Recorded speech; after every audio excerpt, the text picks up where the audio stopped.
Assalamualaikum warahmatullahi wabarakatuh. Kami mahasiswa Universitas Bina Sarana Informatika dari Kampus Cengkareng, Fakultas Teknik dan Informatika, Program Studi Teknologi Informasi kelas 17 3A25 akan mempresentasikan hasil kerja kelompok kami, di mana di sini kami akan membahas routing statik dan routing dinamik OSPF dengan memastikan konektivitas jaringan, mengkonfigurasikan routing statis dan routing dinamik OSPF menggunakan mikrotik dan virtualbox. Studi kasusnya adalah di sini kami menggunakan 3 router mikrotik dan 3 klien Windows 7 yang tujuannya adalah masing-masing dari perangkat ini bisa saling terkoneksi satu sama lainnya. Sebelum masuk ke pembahasan, izinkan kami memperkenalkan diri kami terlebih dahulu. Di sini anggota tim kami berjumlah 2 orang, yaitu saya dengan Rizky.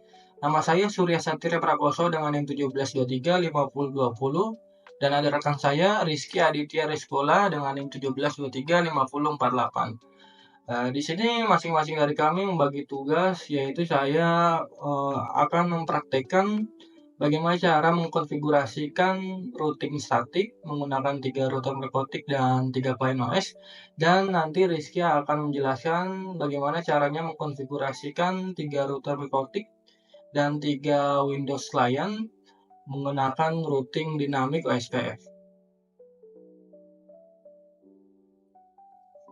Masuk ke pembahasan yang pertama, yaitu apa itu routing. Routing adalah suatu proses dalam jaringan yang meneruskan paket data dari satu jaringan ke jaringan lainnya melalui internet. Dengan kata lain, routing adalah teknik yang memungkinkan data dikirim melalui jalur terbaik menuju tujuan yang diinginkan. Dalam jaringan komputer, perangkat yang berperan dalam melakukan routing adalah router.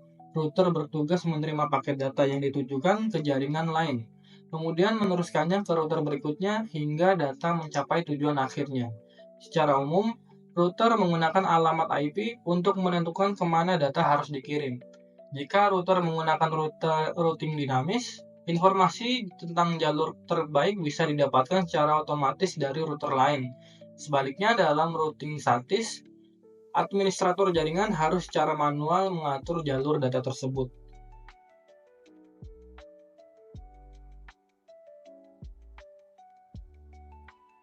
Selanjutnya, sejarah dan perkembangan routing.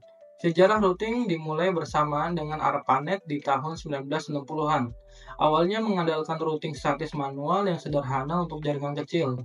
Namun seiring pertumbuhan jaringan, metode ini menjadi tidak praktis, mendorong perkembangan routing dinamis di tahun 1980-an dengan protokol seperti RIP atau Distance Vector dan kemudian OSPF serta ISIS atau Link State yang menawarkan konvergensi lebih cepat dan skalabilitas lebih baik.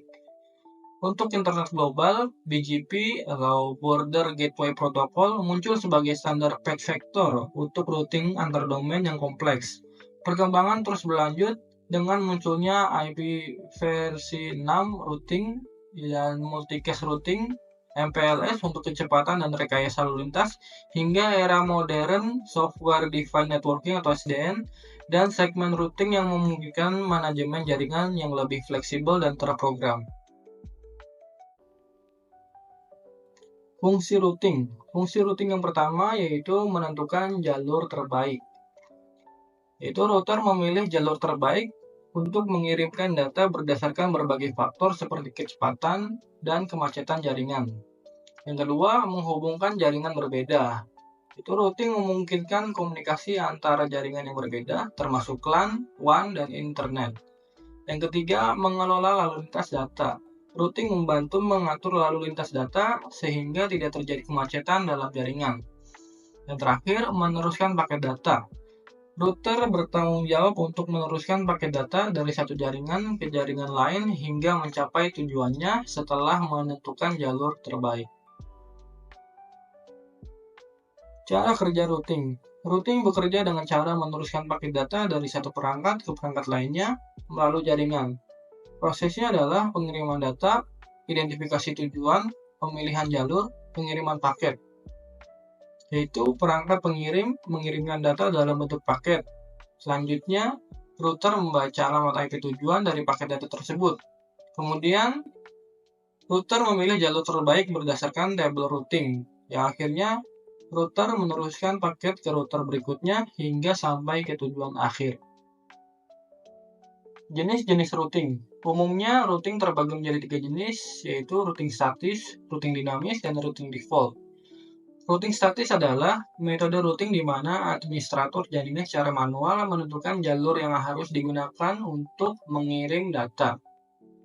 Nah, untuk routing dinamis sendiri yaitu menggunakan protokol routing untuk menyesuaikan jalur secara otomatis berdasarkan kondisi jaringan. Nah, routing default digunakan ketika tidak ada jalur spesifik yang ditemukan dalam routing table. Paket data akan diarahkan ke jalur default yang telah ditentukan. Tapi pada presentasi kali ini kami akan lebih spesifik membahas tentang routing statis dan routing dinamis saja.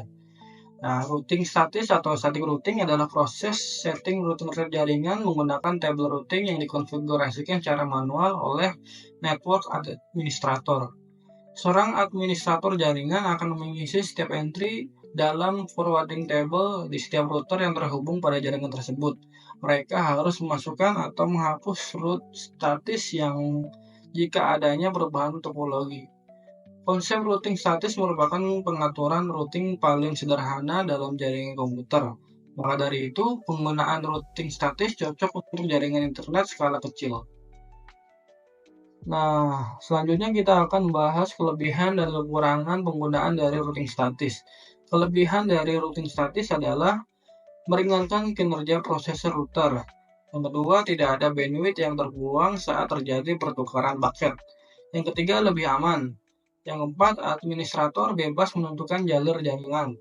Yang terakhir, kebal terhadap usaha hacker untuk melakukan spoof dengan tujuan membajak traffic. Kekurangan dari penggunaan routing statis adalah yaitu yang pertama, hanya dapat digunakan untuk jaringan berskala kecil. Yang kedua, rentan terhadap kesalahan saat melakukan entry data secara manual. Yang ketiga, administrator jaringan harus mengetahui semua informasi tentang router yang tersambung di dalamnya. Yang keempat, administrasi cukup rumit dibandingkan dynamic routing, terlebih jika ada banyak router yang dikonfigurasikan secara manual. Yang terakhir, jika ada satu router yang mengalami kerusakan, maka jaringan itu akan terhenti karena static route tidak akan memperbarui informasi dan tidak menginformasikan ke router yang lain. Selanjutnya, pembahasan routing dinamis. Routing dinamis atau dynamic routing adalah jenis router yang mampu membuat tabel routing secara otomatis berdasarkan lalu lintas jaringan dan router yang terhubung. Berkebalikan dengan routing statis, routing dinamis memiliki protokol routing yang akan mengatur router secara otomatis untuk saling berkomunikasi dengan memberikan informasi tentang jaringan dan koneksi antar router. Informasi ini digunakan untuk membangun dan memperbaiki tabel routingnya. Ada berbagai macam protokol routing dinamis seperti satu RIP atau Routing Information Protocol. Yang kedua IGRP, Internal Gateway Routing Protocol. Yang ketiga OSPF, yaitu Open Shortest Path First. Yang keempat BGP, yaitu Border Gateway Protocol. Kelebihan dan kekurangan routing dinamis. Kelebihan dari routing dinamis adalah cocok untuk jaringan dengan cakupan yang lebih luas. Proses konfigurasi jaringan lebih cepat, jalur ditentukan secara otomatis oleh sistem. Tetap aman apabila suatu jaringan yang rusak. Bila ada penambahan network baru, maka tidak perlu semua router dikonfigurasikan, hanya router yang berkaitan saja. Kekurangannya adalah beban kerja router lebih berat karena selalu memperbarui IP table. Membutuhkan bandwidth yang lebih besar, dan membutuhkan RAM yang lebih besar agar dapat menentukan jalur terbaik saat terjadinya down. Assalamualaikum warahmatullahi wabarakatuh. Baik semuanya, di sini saya akan menjelaskan bagaimana caranya mengkonfigurasi 3 router multi-routing dan 3 Windows OS client menggunakan static routing. Bisa dilihat di sini teman-teman, topologi yang kami buat dengan skema segitiga, yaitu router 1 terhubung dengan router 2, router 2 terhubung dengan router 3, dan router 3 terhubung dengan router 1. Yang dimana semua router ini memiliki masing-masing klien ya, masing-masing satu klien. Baik, masuk saja langsung ke VirtualBox-nya. Di sini untuk MikroTik 1, OS MikroTik 1 kami setting network adapternya seperti ini. Untuk adapter satunya kita setting internal network dengan inet 1, adapter 2-nya internal network inet 4, dan adapter 3-nya internal network dan ini name-nya inet 3, dan ininya adapter 4-nya kami setting host only adapter, jadi virtual host only Ethernet adapter. Untuk network adapter di OS MikroTik 2 kami setting seperti ini. Adapter satunya internal network inet 1, adapter 2 internal network inet 5, adapter 3 internal network inet 2, dan adapter 4-nya host only adapter VirtualBox host only Ethernet adapter. Kemudian di network adapter di OS MikroTik 3 kami setting seperti ini. Adapter satunya internal network inet 2, adapter 2-nya internal network inet 6, dan internal network adapter 3-nya internal network inet 3. Yang terakhir itu adapter 4-nya host only adapter, yaitu VirtualBox host only Ethernet adapter. Jika teman-teman perhatikan di sini kami setting di adapter 4-nya itu sama semua ya, untuk host only adapter VirtualBox host only Ethernet adapter. Fungsinya untuk apa? Fungsinya agar nanti pas lagi buka Winbox bisa terbuka, bisa berjalan Winbox-nya, bisa masuk ke MAC address-nya nanti. Dan di sini untuk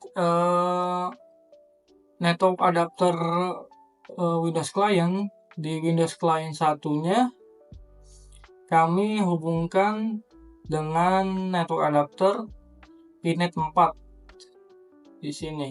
Jadi adapter 2. Untuk Windows Client 2 inet 5 terhubungnya di adapter 2 OS MikroTik 2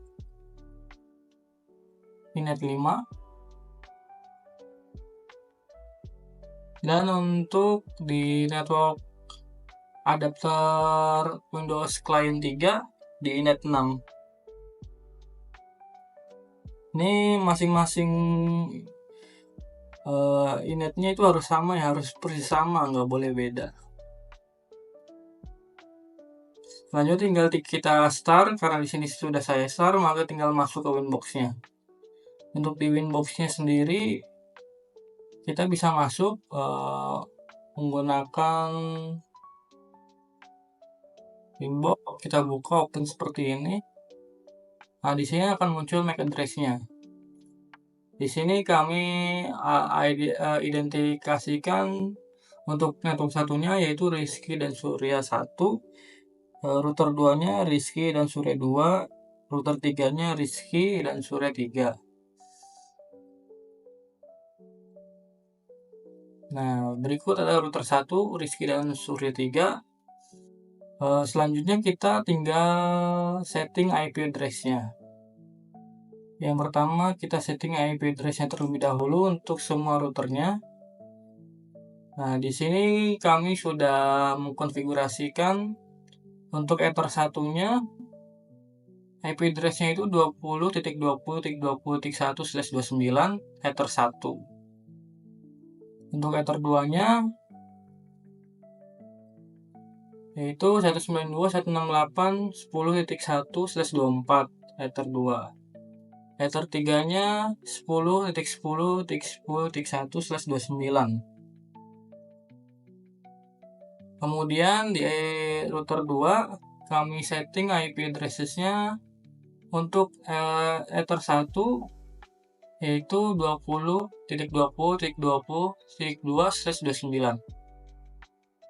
Untuk Ether 2-nya 192.168.20.1/24.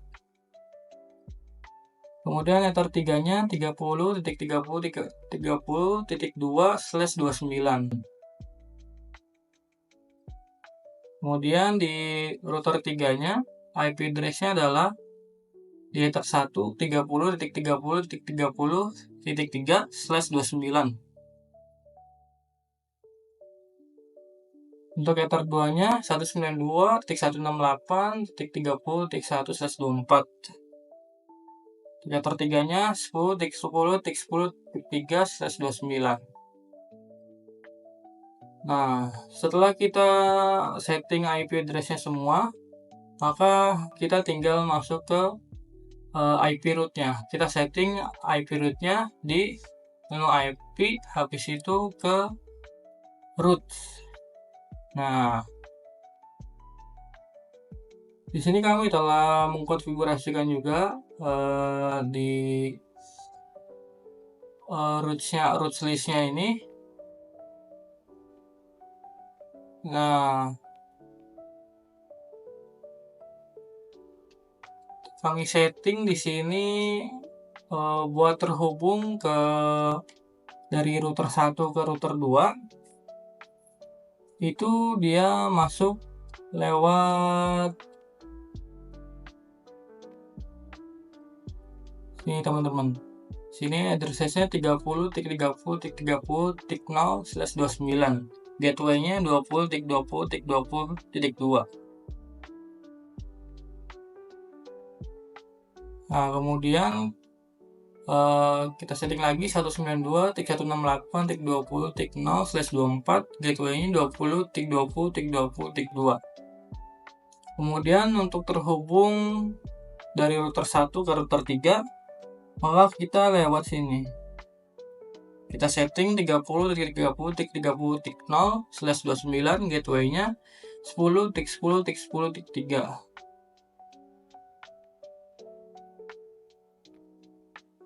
Kemudian kita setting lagi 192.168.30.0/24, gateway-nya 10.10.10.3. Nah, kita sudah selesai di root list di router 1, kita setting ke router 2. Masuk ke IP, kemudian roots. Nah, dari router 2 mau terhubung ke router 1, maka bisa lewat sini teman-teman.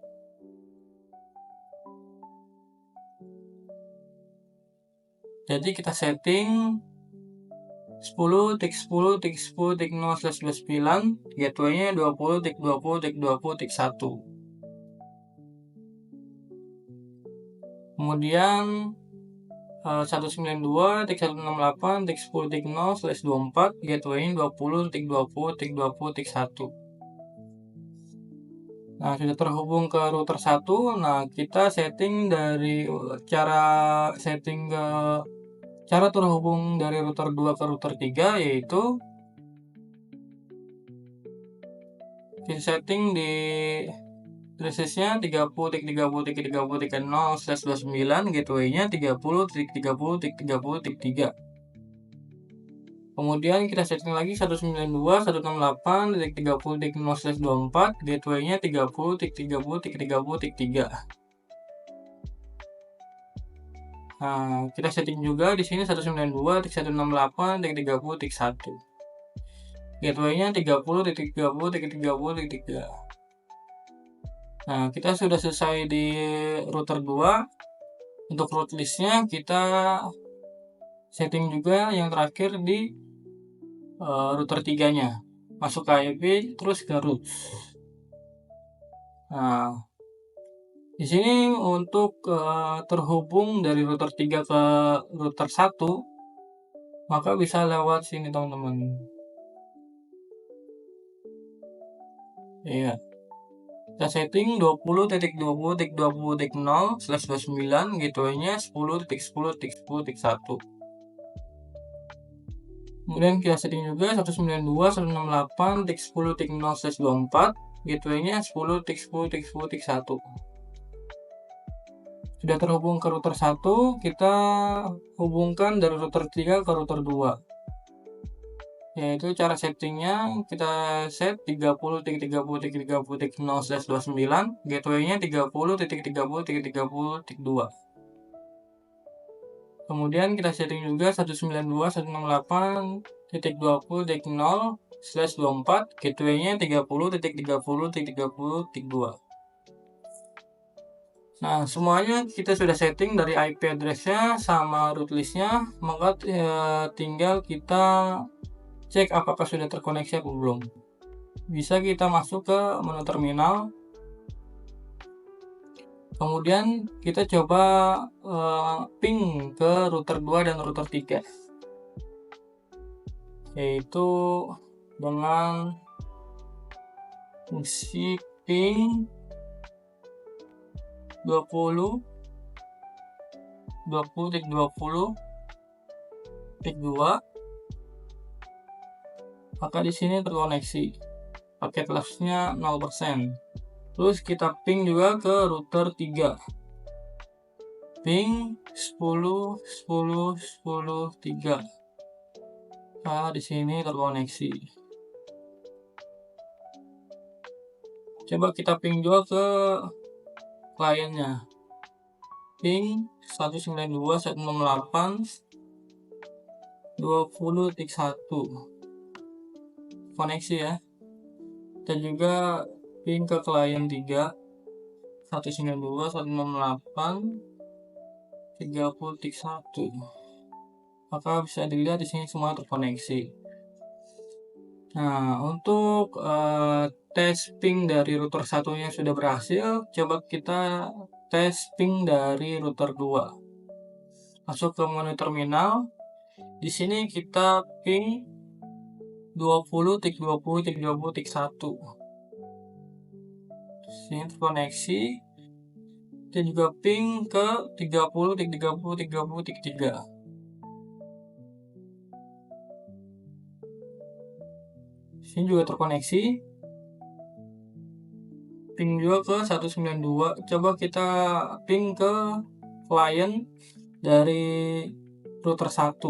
Maka di sini ping 192.168.10.1, terkoneksi. Ping ke klien 3, router 3, ping 192.168.30.1, koneksi ya. Nah, untuk tes ping di router 2 nya sudah berhasil. Yang terakhir kita coba tes ping di router 3. Masuk ke menu terminal, kita setting, kita coba ping ke router 1, yaitu 10.10.10.1.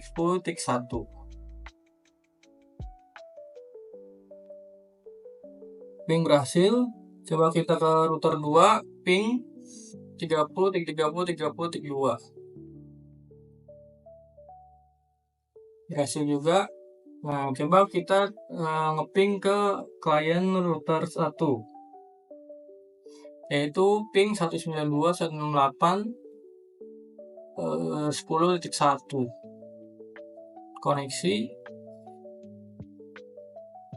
Ping ke klien router 2, yaitu 192.168.20.1. Terhubung semua ya teman-teman. Nah, di sini kita sudah berhasil melakukan tes ping di semua router. Nah, yang terakhir kita coba tes ping ke Windows client. Windows client yang saya pakai yaitu Windows 7. Di sini saya sudah buka. Yang pertama-tama kita setting IP address-nya terlebih dahulu ya. Masuk ke network, terus open network sharing center. Kemudian di sini change adapter setting. Di sini bisa diklik 2 kali, masuk ke properties.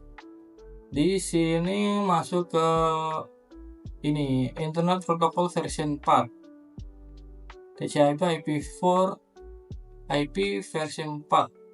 Maksudnya di sini kita masuk ke pilihannya, kita masuk ke properties. Nah, di sini kita coba buatkan settingan IP address-nya 192.168.10.2. Default gateway-nya 192.168.10.1.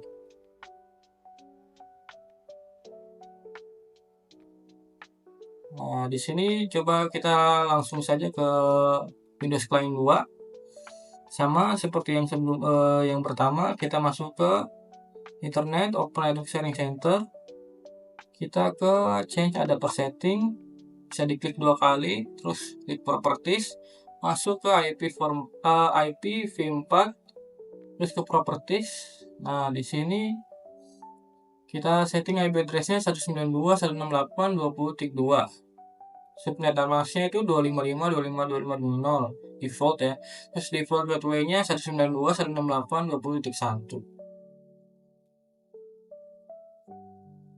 Lanjut ke Windows Client 3, kita setting juga Open Network Sharing Center, Change Adapter Setting, kita bisa diklik 2 kali, Properties, masuk ke IPv4, Properties. Di sini kita setting 192.168.30.0.30.2, subnet address-nya default gateway-nya 192.168.30.1.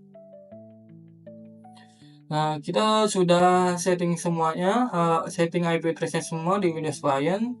Maka di sini kita tinggal mematikan firewall-nya terlebih dahulu ya, agar bisa saling terkoneksi di Windows-nya.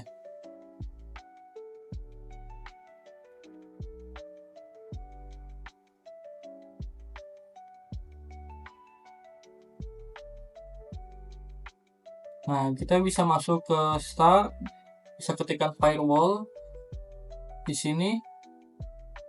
Nah, di sini pastikan firewall headingnya di off-kan semua ya. Nah, di sini di turn off. Jika sudah, yang sebelumnya tadi dia berwarna hijau, sekarang berubah menjadi merah. Nah, di sini juga sama. Lakukan settingannya di semua Windows. Nah, di sini juga di Client 3.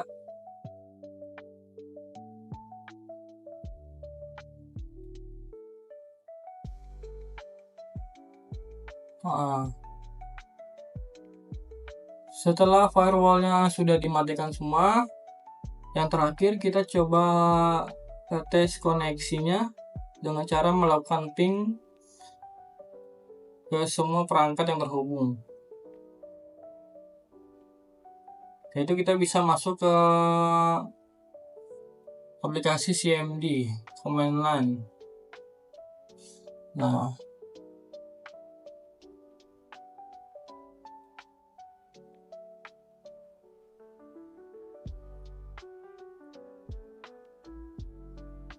kita buka semuanya saja biar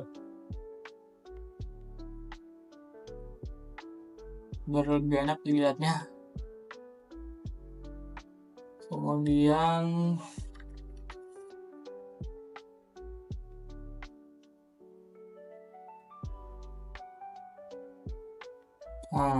di sini kita ping ke Windows Client 2 dan Windows Client 3.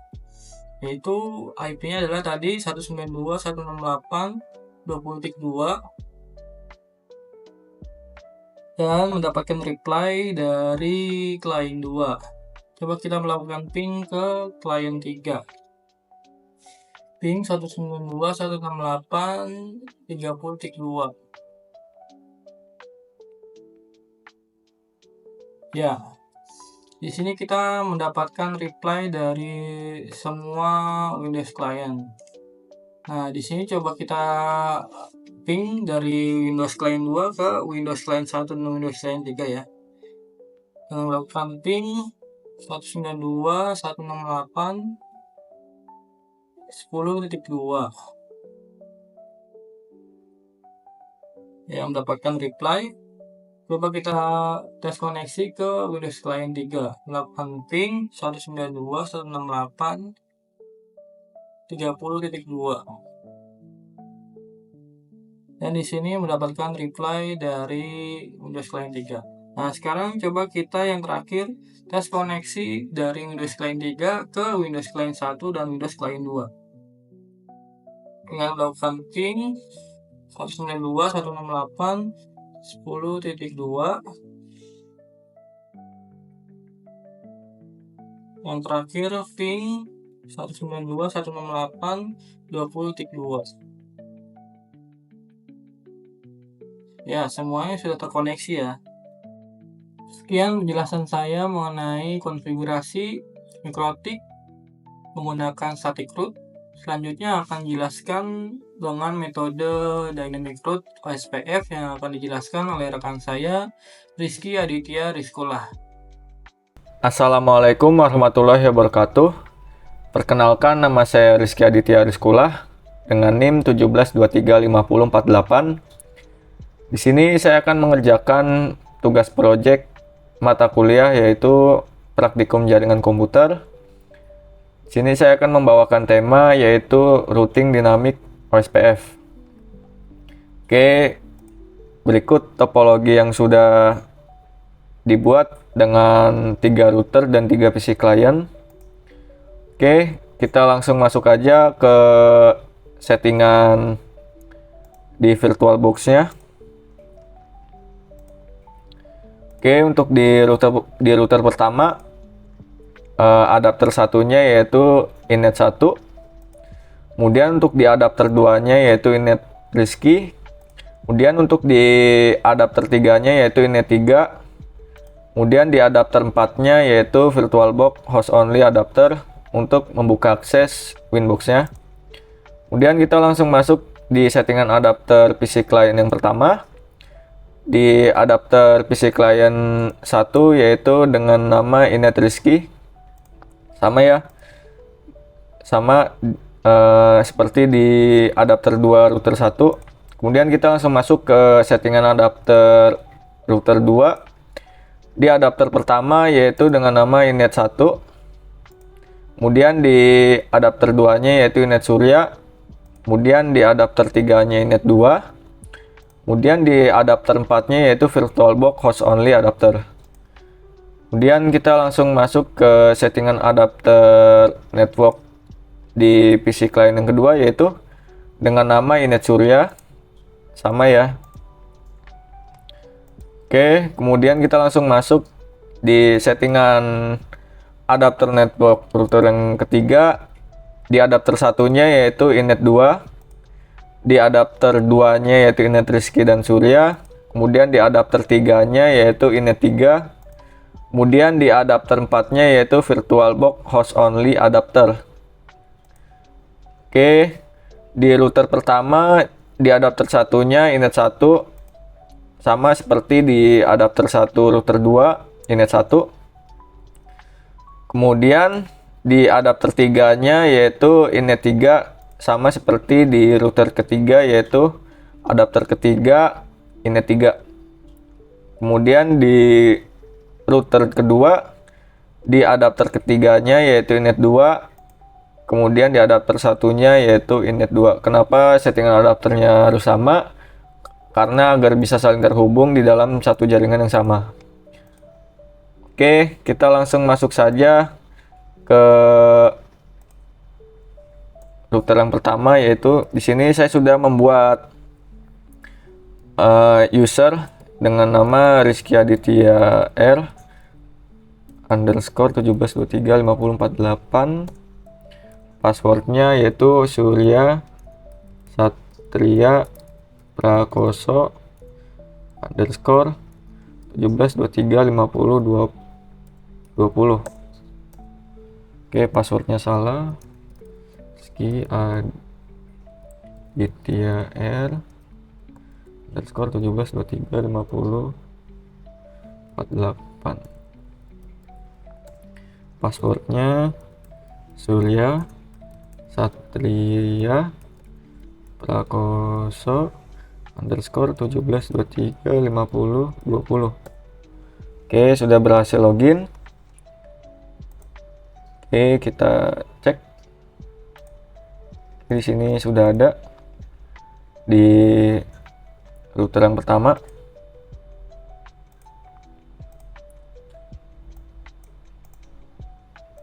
Oke, kita langsung masuk ke settingan router yang pertama kita masukin IP address dari router 1, yaitu di ether 1 kita masukin IP 20.20.20.1/29. Oke, kita apply oke. Kemudian kita masukin IP 192.168.10.1/24.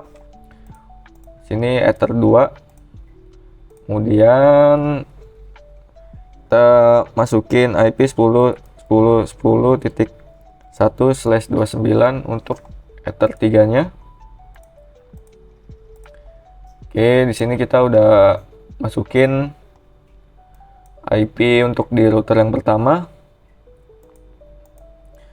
Oke, kita langsung masuk ke router yang kedua. Kita harus login lagi.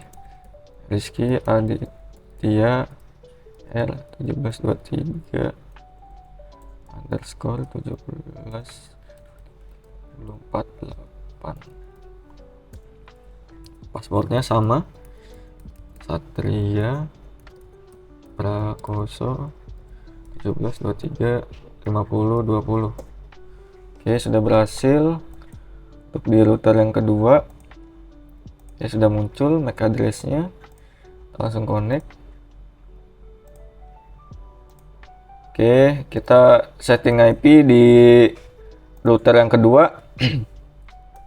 Untuk router yang kedua di ether satunya yaitu 20.20.20.2/29. Kita apply terus oke. Kemudian kita masukin IP lagi 192.168.20.1/24. Kita interface-nya ether 2. Kemudian untuk ether 3-nya di router 2 yaitu 30.30.30.2/29. Interface-nya kita pilih ether 3. Oke.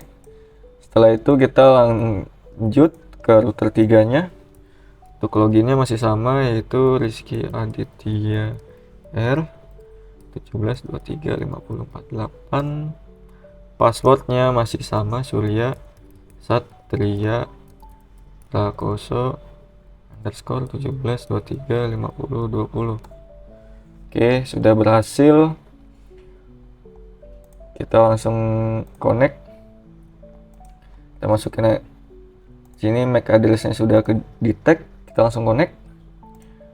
Oke, di close. Kita langsung masuk ke IP address. Kita masukin IP address-nya untuk di ether 1, yaitu kita masukin IP-nya 30.30.30.3/29. Oke, interface-nya ether 1. Kemudian kita masukin IP 192.168.30.1/24 dengan interface-nya ether 2. Kemudian kita masukin IP lagi untuk di ether 3-nya yaitu 10.10.10.3/29. Oke. Kita apply terus oke. Sini kita udah berhasil masukin IP-nya ya.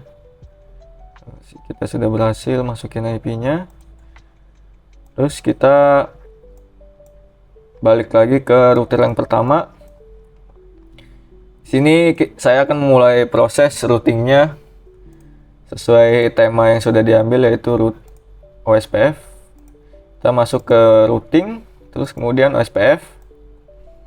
Sini kita masukin di networknya, kita tambahin networknya.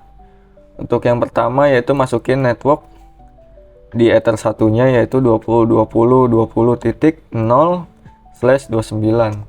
Untuk areanya kita area backbone, kita apply terus oke.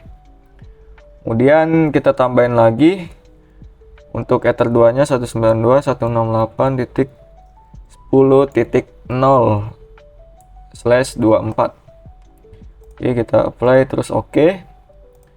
Terus kita tambah lagi untuk ether 3-nya 10.10.10/29 untuk areanya backbone. Oke. di routingnya sudah kita berhasil tambahin. Kemudian kita langsung masuk ke router 2 lagi, routing OSPF. Kita tambahin networknya yaitu untuk ether satunya 20.20.20.0/29. Areanya masih backbone, kita apply terus oke. Kita tambahin lagi untuk IP ether 2 nya 192.168.20.0/24. kita apply terus oke. Kemudian kita tambahin lagi untuk IP ether 3 nya, untuk IP network di ether 3 nya 0/29, areanya backbone. Oke, di sini sudah berhasil untuk penambahan IP network di OSPF nya. Terus kita langsung masuk ke settingan router 3 nya. Kita masuk ke routing OSPF, kita tambahin di network, kita masukin IP network si ether satunya 30.30.0/29. kita apply terus oke. Kemudian kita tambahin lagi untuk IP ether 2 nya yaitu 192.168.30.0/24. kita apply terus oke. Kita tambahin lagi IP nya yaitu untuk ether 3 10.10.10.0/29. Oke. Kalau sudah ditambahin untuk IP nya, kita langsung coba tes dari router pertama. Kita tes ping, kita coba tes ping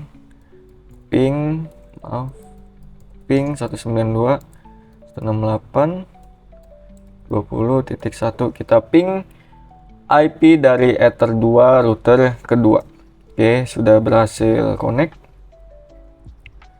Kita ping lagi 192.168.30.1 untuk IP ether 2 di router ketiga. Oke, sudah berhasil connect. Kita coba tes ping lagi di router kedua. Di router kedua kita coba masukin IP nya ether 1. Oke, sudah bisa. Kita masukin, kita ngeping dari IP nya si ether 1 ya di router 1. Sudah bisa. Oke, kita langsung masuk ke router 3 nya. Kita coba tes ping IP nya dari ether 1 router 1. Oke, sudah bisa.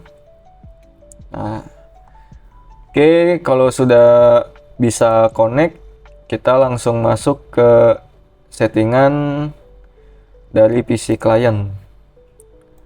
Oke, sini saya akan memasukkan IP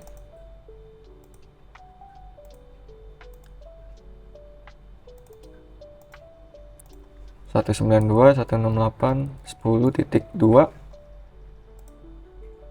subnet masknya bawa net saja, kemudian gateway-nya 192.168.10.1. kita terus oke.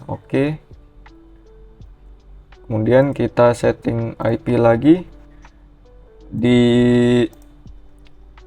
PC client yang kedua. Kita masukin IP-nya. Oke, di sini sudah saya masukin 20.2. Oke, kita lanjut masukin IP di PC client yang ketiga. Oke, properties IP 192.168.30.2. subnet masknya default gateway 192.168.30.1. Kita oke. Sini sudah terhubung ya. Oke, kita masuk ke PC client yang pertama.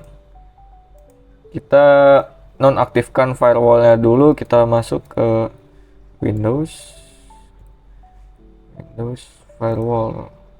Oke, di sini sudah kita matiin firewallnya. Coba kita langsung masuk ke command prompt. Kita ping 192.168.20.2. Kita ping IP-nya si PC client yang kedua. Oke, sini sudah berhasil terhubung. Kita coba masuk lagi ke PC client yang kedua. Kita coba matikan lagi untuk firewallnya. Oke, di sini firewall sudah mati. Kemudian kita coba tes ping untuk IP-nya. Ping 192.168.10.2. Ini sudah replay. Oke, coba kita tes ping ke PC client yang ketiga. Oke, 30.2. Di sini sudah bisa connect. Oke. Coba kita tes ping dari PC client yang ketiga. Coba kita cek dulu firewallnya. Oke, di sini firewall sudah nonaktif ya.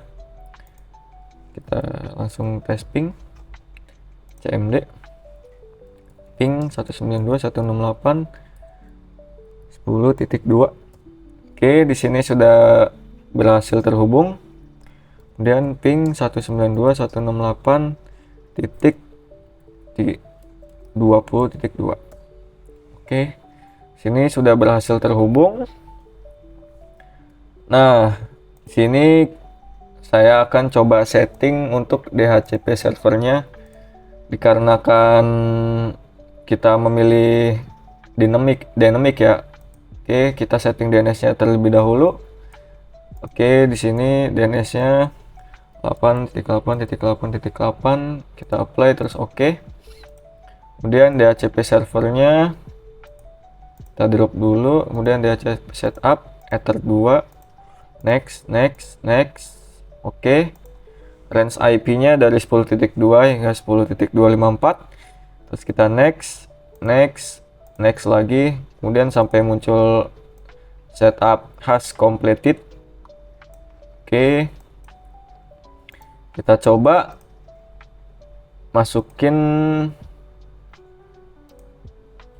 langsung masuk ke PC client yang pertama.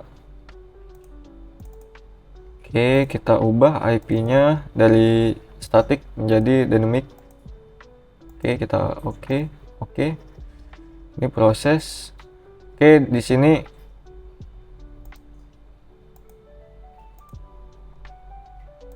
maaf ada gangguan teknis.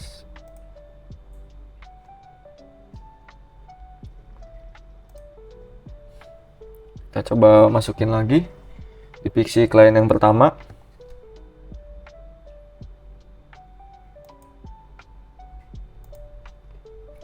Enter.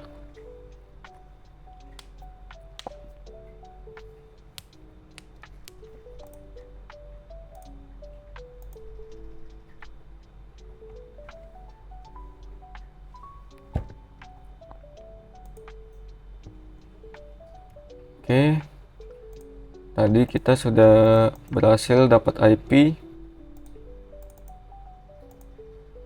Ini IP-nya sudah dapat, yaitu 192.168.10.254. Oke, di PC client yang pertama sudah dapat IP dari DHCP servernya. Kemudian kita langsung masuk ke router 2-nya, kita setting DNS-nya lagi. DNS-nya itu DNS Google 8.8.8.8. Kita apply terus oke. Kemudian langsung ke DHCP server, DHCP setup, interface-nya kita pilih ether 2, kita next aja terus. Nah, untuk range IP-nya Kita default saja 20.2 sampai 20.254. Kita next lagi, terus oke. Sudah bisa. Kemudian kita langsung masuk ke PC client yang kedua.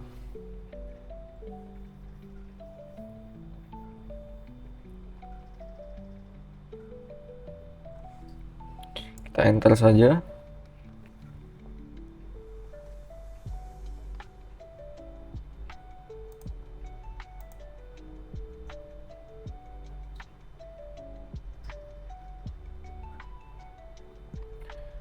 Oke, sudah masuk di PC client yang kedua.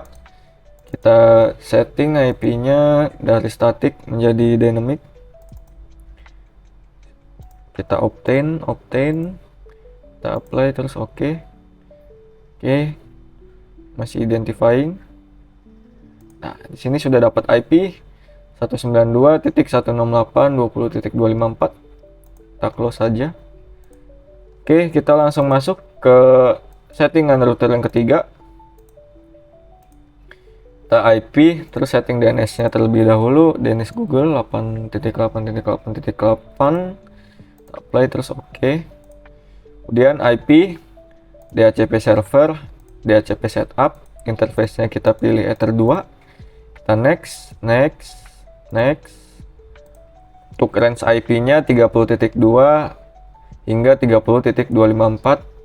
Next saja, terus oke. Kemudian kita langsung masuk ke PC client yang ketiga.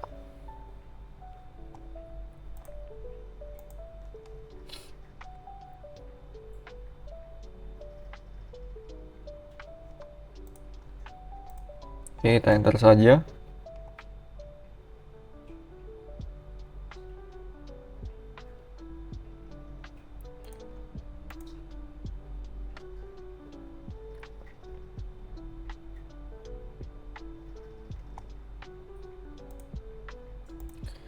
Oke, di sini kita pilih change adapter setting. Kita setting IP-nya dari PC client yang ketiga. Oke, di sini kita obtain. Kita oke. Kita tunggu. Oke. Sini sudah dapat IP yaitu 192.168.30.254. Kita close saja. Nah, di sini sudah di PC client masing-masing sudah mendapatkan IP. Oke, kita coba tes ping.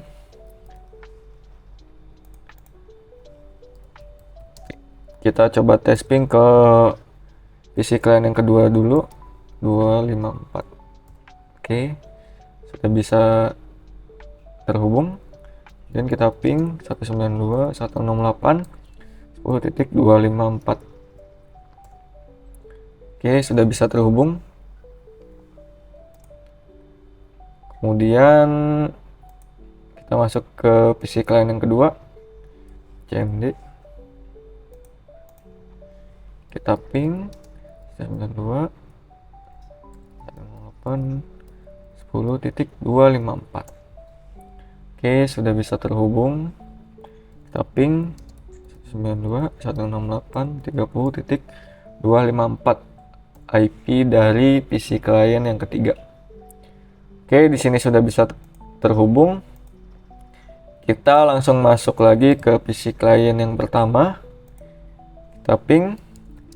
Kita coba tes ping ke client yang kedua. 20.254. Oke. Sini sudah berhasil terhubung. Kita ping lagi 192.168.30.254. Oke, di sini sudah berhasil terhubung ya semuanya. Sini sudah bisa berhasil terhubung. Sini sudah berhasil. Oke, mungkin cukup sekian penjelasan dari saya. Berikut dari masing-masing PC sudah berhasil terhubung. PC client yang pertama sudah berhasil terhubung. PC client yang kedua, untuk PC client yang ketiga juga sudah bisa saling terhubung ya. Oke, mungkin cukup sekian dari saya. Mohon maaf apabila ada salah kata dan apabila ada kurangnya, saya mohon maaf. Saya akhiri. Wassalamualaikum warahmatullahi wabarakatuh.